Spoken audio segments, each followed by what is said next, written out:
yaitu Dia yang diurapi Tuhan.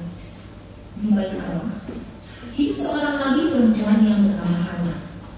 Hana adalah anak dari Fanuel, keturunan suku Asher.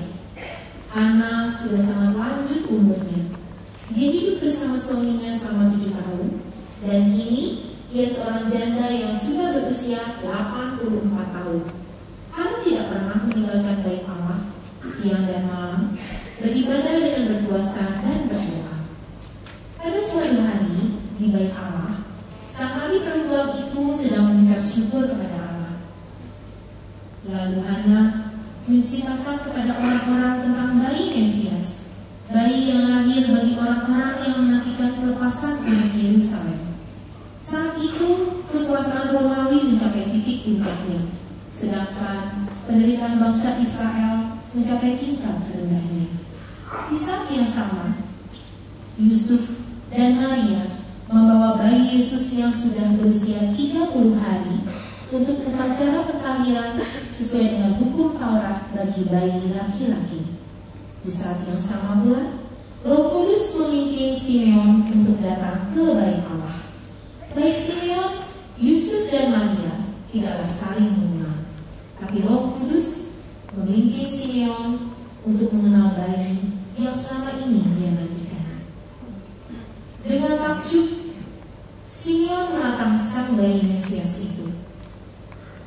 Sementara Yusuf dan Maria heran melihat hal itu, sementara pula Hana masih menceritakan tentang bayi Mesias yang dirindukan orang-orang.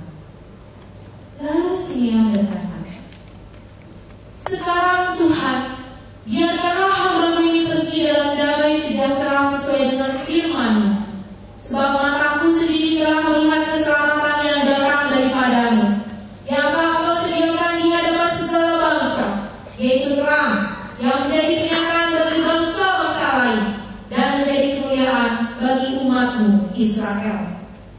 Di tengah kebingungan Yusuf dan Maria, Simeon lalu memberkati mereka.